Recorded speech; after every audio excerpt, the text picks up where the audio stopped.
So we once again have to talk about modern Star Trek. Now, I'll start off by saying that I really liked the animated series when I was growing up. I thought it was a faithful continuation of the original series.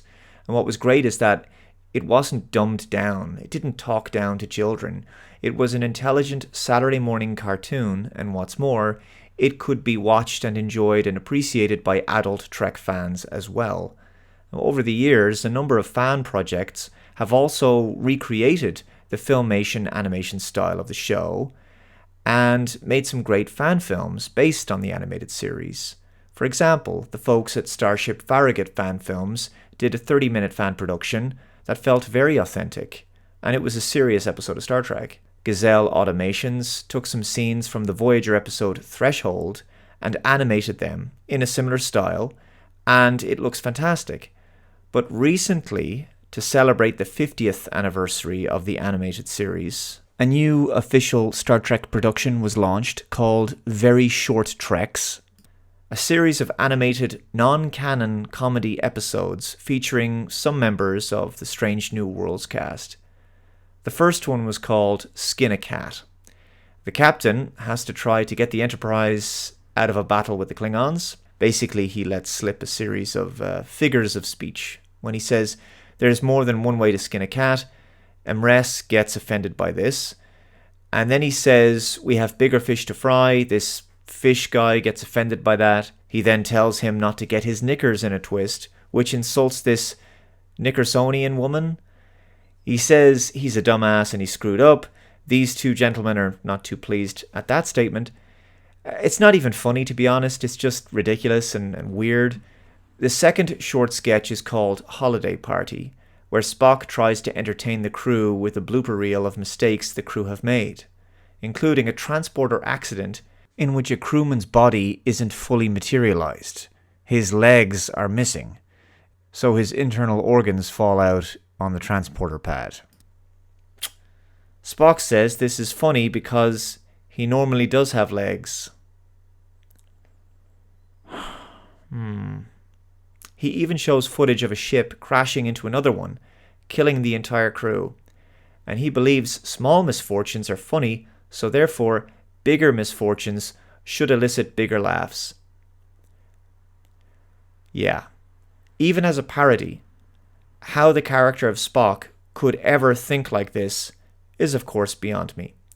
But it's not like the writers of modern Trek actually know or understand the character of Spock, as evidenced by the appalling writing of the character over the past number of years. Now, there's nothing wrong with Star Trek parodies and spoofs, but Star Trek is not The Simpsons. These feel like Treehouse of Horror episodes. There have been plenty of Star Trek parodies over the years, and some good ones. But you know the franchise has hit a low point when the people in charge of the franchise are now the ones making the parodies and spoofs of Star Trek, as evidenced by the self-aware borderline parody episodes from the second season of Strange New Worlds. Charades, where Spock becomes human and acts like a buffoon and speaks in a contemporary millennial manner.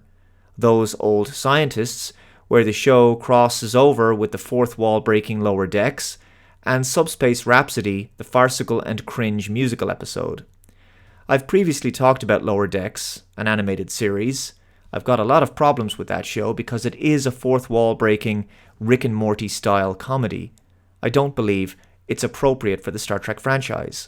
The original animated series would often end on a light-hearted note between Spock, Kirk, and McCoy on the bridge of the Enterprise, much like the original series.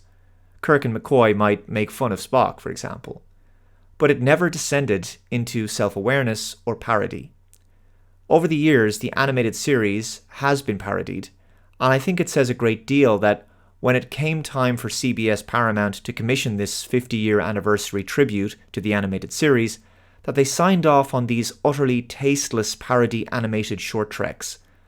I mean, by all means, make an animated tribute to the animated series, but why does that tribute have to be a parody? Why is it a send-up? Why is Star Trek making fun of itself? Why can't it be serious? But no, it has to be a joke. It has to be ironic. I think this tells us something of the mindset of the people making modern Star Trek these days.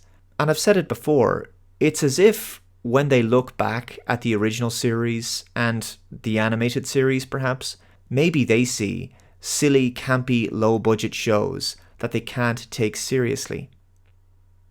Perhaps that's why modern Star Trek is the way it is.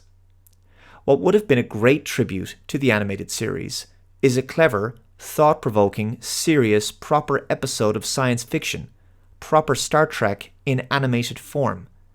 Instead, we once again get stupid, juvenile farce with dumb jokes that flies in the face of what Star Trek is supposed to be.